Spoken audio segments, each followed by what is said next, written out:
டெல்லிக்கு பறந்த அதிர்ச்சி வீடியோ. அமித்ஷாவிடம் சிக்கிய திமுகவின் குழுமி.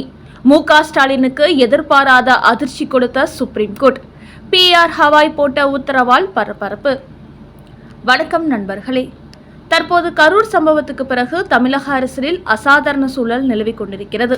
குறிப்பாக 2026 சட்டமன்ற தேர்தலில் திமுக கூட்டணி, அதிமுக கூட்டணி, தமிழக வெற்றி கழக கூட்டணி மும்முனை போட்டி வெடிக்கும் என்று எதிர்பார்க்கப்பட்ட நிலையில் கரூர் 41 பேர் உயிரிழந்த சம்பவம் அந்த நிலைப்பாட்டை மாற்றிவிட்டது. இந்த அதிர்ச்சி சம்பவத்தினால் இன்னும் அதிலிருந்து மீள முடியாமல் இருந்து வருகிறார் நடிகர் விஜய். அதோடு அவரை நம்பி அவரது கூட்டணிக்கு செல்ல எந்த கட்சிகளும் தயாராக இல்லை. இதன் காரணமாக சட்டமன்ற தேர்தலில் அதிமுக, பாஜக கூட்டணிக்கு விஜய் வந்துவிடுவார் என்று எதிர்பார்க்கப்படுகிறது. குறிப்பாக திமுகவை பொறுத்தவரை எதிர்காலத்தில் உதயநிதிக்கு விஜய் அரசியலில் மிகப்பெரிய சவாலாக இருப்பார் என்பதால் இந்த சந்தர்ப்பத்தை பயன்படுத்தி அவரது கட்சியே இல்லாமல் செய்துவிட வேண்டும் என்ற கோணத்தில் திமுகவினர் செயல்பட்டு வருகிறார்கள். ஆனால் பாஜகவோ திமுகவுக்கு எதிராக இருக்கும் விஜயை தங்களது கூட்டணிக்கு கொண்டு வந்துவிட வேண்டும் என்று இன்னொரு பக்கம் முயற்சி எடுத்து வருகிறார்கள். தற்போது தங்களுக்கு இருக்கும் அரசியல் சூழ்நிலையில் கட்சியை காப்பாற்றிக் கொள்ள அந்த கூட்டணிக்கு விஜய் செல்வதற்கு தயாராகிவிட்டதாகவும் தகவல்கள் வெளியாகி வருகின்றன. இந்த நேரத்தில்தான் இதுவரை விஜய்க்கு எதிராக நேரடியாக காய் நகர்த்தாமல் இருந்து வரும் திமுக தற்போது தங்களது கூட்டணி கட்சிகளை களத்தில் இறக்கிவிட்டுள்ளது. அதன் காரணமாக திருமாவளவன், கமலஹாசன் உள்ளிட்டோர் விஜய்க்கு எதிரான கருத்துக்களை சொல்ல தொடங்கிவிட்டார்கள். என்றாலும் இந்த கரூர் சம்பவத்தினால் விஜய்க்கு ஆதரவு குறையும் என்று எதிர்பார்க்கப்பட்ட நிலையில் மக்கள் மத்தியில் விஜய்க்கு அனுதாபம் தான் அதிகரித்துக் கொண்டிருக்கிறதாம். அரசியலுக்கு புதியவரான அவரை வீழ்த்த வேண்டும் என்பதற்காக கரூர் சம்பவத்தை மற்ற அரசியல் கட்சிகளே திட்டமிட்டு நிகழ்த்திவிட்டார்கள் என்று பொதுமக்கள் விஜய்க்கு சாதகமான கருத்தையே கூறி வருகிறார்கள். இந்த நேரத்தில்தான் அதிமுக, பாஜக என்ற 2 கட்சிகளுமே விஜய்க்கு ஆதரவாக செயல்பட்டு வருகிறார்கள். இந்த நிலையில் கரூர் சம்பவம் தொடர்பாக பாஜக அமைத்த 8 பேர் கொண்ட எம்பிகள் குழு திமுகவுக்கு எதிரான சில முக்கிய ஆதாரங்களை திரட்டி அதை மத்திய அமைச்சர் அமித்ஷாவிடம் கொடுத்துள்ளார்கள். அதில் பல அதிர்ச்சி வீடியோக்களும் இடம்பெற்றுள்ளதாம். அதனால்தான் கரூர் சம்பவத்தை தங்களுக்கு சாதகமான புள்ளிகளை வைத்து திசை திருப்பிவிட வேண்டும் என்று திமுக தரப்பு திட்டமிட்டு வருவதாகவும் கூறப்படுகிறது. இந்த நேரத்தில் கரூர் வழக்கை CBIக்கு மாற்ற வேண்டும் என்று பாஜகவின் உமா ஆனந்தன் உச்சநீதிமன்றத்தில் தாக்கல் செய்த மனுவும் விசாரணைக்கு எடுத்துக் கொள்ளப்பட்டு இருப்பதால் இது திமுகவுக்கு பின்னடைவாக பார்க்கப்படுகிறது. உயர் நீதிமன்றத்தில் அது குறித்த வழக்கு நடைபெற்று கொண்டிருப்பதால் அந்த வழக்கை உச்சநீதிமன்றம் தள்ளுபடி செய்துவிடும் என்றுதான் திமுக எதிர்பார்த்தது. ஆனால் தலைமை நீதிபதி PR ஹவாய் வருகிற 10ஆம் தேதி அந்த மனுவை விசாரணைக்கு எடுத்துள்ளார். இதன் காரணமாக அடுத்தடுத்து கரூர் மாவட்டத்தை சேர்ந்த பல முக்கிய அதிகாரிகளும் விசாரணை வளையத்துக்குள் கொண்டு வரப்பட உள்ளார்கள். இந்த நிலையில்தான் 2026 சட்டமன்ற தேர்தலில் எப்படியும் திமுகவை வீழ்த்திவிட வேண்டும் என்று தீவிரம் காட்டி வரும் மத்திய அமைச்சர் அமித்ஷா பாஜக எம்பிக்கள் கொடுத்த அதிர்ச்சி ஆதாரங்களை வைத்து திமுகவின் முகமூடியை கிழித்துவிட வேண்டும் என்று தயாராகி வருகிறார்கள். அதோடு இன்னொரு பக்கம் விஜய்க்கும் சில ஆலோசனைகளை கொடுத்து வரும் அமித்ஷா இப்போதைக்கு கரூருக்கு செல்ல வேண்டாம் என்று தடை போட்டுள்ளாராம். தற்போது நிலவரம் மோசமாக உள்ளதால் திமுகவுக்கு எதிரான ஆதாரங்களை உச்சநீதிமன்றத்திற்கு கொடுத்து விவகாரத்தை அவர்கள் பக்கம் திருப்பிய பிறகு மக்களை சந்திக்கலாம். அப்போதுதான் மக்கள் ஏற்றுக்கொள்வார்கள். 41 பேர் உயிரிழந்ததில் தமிழக வெற்றி கழகத்திற்கு சம்பந்தமில்லை. அவர்கள் சதி வலையில் சிக்கி இருக்கிறார்கள் என்பதை மக்கள் புரிந்து கொள்வார்கள். அதுவரைக்கும் கரூருக்கு செல்ல வேண்டாம் என்று கூறியுள்ளாராம் அமித்ஷா. அதன் காரணமாகவே 10 நாட்களுக்கு பிறகும் அங்கு செல்லாத விஜய் அந்த துயர சம்பவத்தில் பாதிக்கப்பட்ட 20 குடும்பத்தினரை வீடியோ காலில் தொடர்பு கொண்டு ஆறுதல் கூறியிருக்கிறார். அப்போது கரூரில் நடக்கக்கூடாத சம்பவம் நடந்துவிட்டது. இது உங்களுக்கெல்லாம் ஈடு செய்ய முடியாத இழப்புதான்.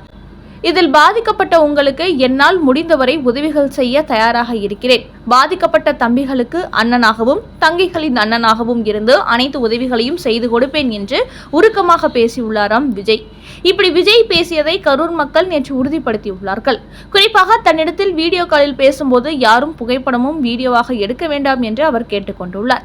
ஏற்கனவே கரூரில் கூட்ட நெரிசலில் உயிரிழந்தவர்களின் குடும்பத்திற்கு தலா 20 லட்சம் நிவாரணம் அறிவித்து இருக்கும் விஜய் இதுகுறித்த வழக்கு உச்சநீதிமன்றத்தில் விசாரணைக்கு வர இருப்பதால் அந்த தீர்ப்புகள் வந்த பிறகு கரூருக்கு நேரில் சென்று பாதிக்கப்பட்ட மக்களை சந்தித்து ஆறுதல் தெரிவிப்பார் என்றும் கூறப்படுகிறது. அடுத்த செய்தி. தாவேகா மீது கை வைக்க மு.க. ஸ்டாலின் பயப்படுவது ஏன்? பின்னணி ரகசியம் அவுட் ஆனது. தற்போது தமிழக வெற்றி கழகத்தை பொறுத்தவரை கரூர் சம்பவத்தினால் தடுமாறி போய் நிற்கிறார்கள். குறிப்பாக விஜய் நேரடியாக கட்சி தொண்டர்களையோ நிர்வாகிகளையோ சந்திக்காமல் மொத்த பொறுப்புகளையுமே புஷி ஆனந்திடமே விட்டு வைத்திருந்தார். ஆனால் இப்போது புஷி ஆனந்த் தலைமறைவாகிவிட்டதால் விஜய்க்கும் மாவட்ட தலைவர்களுக்கும் நேரடி தொடர்பு இல்லாமல் போய்விட்டது. அதோடு கரூர் சம்பவத்துக்கு பிறகு அதிமுக பாஜக கட்சிகள் விஜய் பக்கம் ஏற்பதால் திமுகவுக்கு உள்ளூர் அச்சம் ஏற்பட்டுள்ளது. இந்த நேரத்தில் விஜய் மீது நடவடிக்கை எடுத்தாலோ, விஜய் கட்சியின் முக்கிய நிர்வாகிகள் மீது கைது நடவடிக்கை எடுத்தாலோ அந்த கட்சி தொண்டர்கள் நிர்வாகிகள் தடுமாறி விடுவார்கள். குறிப்பாக சட்டமன்ற தேர்தலில் தாங்கள் தனித்து போட்டியிட வேண்டாம், தங்களுக்கு அழைப்பு விடுக்கும் அதிமுக பாஜக கூட்டணிக்கு சென்று விடலாம் என்று விஜய் இடத்தில் கருத்து கூற தொடங்கிவிட்டார்களாம். அதோடு விஜயும் தற்போது இருக்கும் நிலவரத்தை பார்த்து இந்த தேர்தலில் மற்ற கட்சிகளின் கூட்டணியை இணைத்துவிட்டு அடுத்த தேர்தலில் தனி கூட்டணி அமைக்கலாம் என்ற முடிவுக்கு வந்துவிட்டாராம். ஆனால் விஜய் அதிமுகவுக்கு சென்றுவிட்டால் அது அவர்களுக்கு மிகப்பெரிய பிளஸ் பாயிண்ட் ஆகிவிடும். குறிப்பாக விஜய் தனித்து போட்டியிட்டால் தான் அதிமுகவின் ஓட்டுகளை பிரிப்பார். ஆனால் இவரே அந்த கூட்டணிக்கு போய்விட்டால் அதிமுக ஓட்டுகளை பிரியாமல் அந்த கூட்டணி வெற்றி பெறுவதற்கு வாய்ப்பு அதிகரித்துவிடும் என்று மு.க. ஸ்டாலின் கலவரத்தில் இருப்பதாகவும் சொல்லப்படுகிறது. அதன் காரணமாகவே விஜய் கட்சி நிர்வாகிகள் மீது நடவடிக்கை எடுத்தால் விஜயின் அடுத்த ஆப்ஷன் அதிமுக கூட்டணிக்கு செல்வதாகத்தான் இருக்கும் என்பதனால் அவர் மீது நடவடிக்கை எடுத்துவிடக்கூடாது என்று மு.க. ஸ்டாலின் நினைப்பதாகவும் கூறுகிறார்கள். அந்த வகையில் தமிழ்நாட்டில் மும்முனை போட்டி வெடித்தால் திமுகவுக்கு தான் பாதிப்பு ஏற்படும் என்று கூறப்பட்ட நிலையில் மு.க. ஸ்டாலினோ மும்முனை போட்டி வெடித்தால் அதிமுகவின் ஓட்டுகளை விஜய் பெருவாரியாக பிரித்து விடுவார், அது தனது வெற்றிக்கு சாதகமாக இருக்கும் என்று கருதி வந்ததாக திமுக வட்டார தகவல் தெரிவிக்கிறது.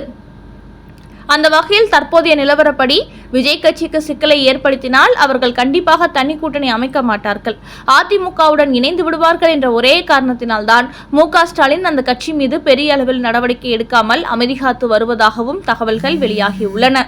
அதேபோன்று இந்த விவகாரத்தில் காங்கிரஸ் கட்சியும் விஜயுடன் தொடர்பில் இருப்பதால் அவரை கைது செய்தால் பின்விளைவுகள் மோசமாகிவிடும் என்று மு.க. ஸ்டாலினை எச்சரித்து வருவதாகவும் கூறப்படுகிறது. குறிப்பாக காங்கிரஸை பொறுத்தவரை தமிழ்நாட்டில் திமுகவை மட்டுமே நம்பி இருக்கக்கூடாது, தங்களுக்கு இன்னொரு ஆப்ஷன் வேண்டும் என்று விஜயை வளர்த்துவிட வேண்டும் என்றும் ராகுல் காந்தி கூறி வருகிறாராம். அதனால் விஜய் மீது கை வைத்தாலும் பிரச்சனை, கை வைக்கவில்லை என்றாலும் பிரச்சனை என்ற நிலையில் தற்போது திமுக தடுமாறிக்கொண்டு வருகிறது. முக்கியமாக ராகுல் காந்தியின் சொல்லை மீறி விஜய் ஏதாவது வகையில் வீழ்த்திவிட வேண்டும் என்று திமுக திட்டமிட்டால் கண்டிப்பாக தமிழ்நாட்டில் திமுக கூட்டணி உடைந்துவிடும் என்பதும் தெரியவந்துள்ளது. குறிப்பாக தற்போதைய நிலவரப்படி விஜயை பாஜக கூட்டணி பக்கம் செல்ல விடாமல் தங்கள் பக்கம் திருப்ப காங்கிரஸ் வியூகம் தீட்டி வருகிறது.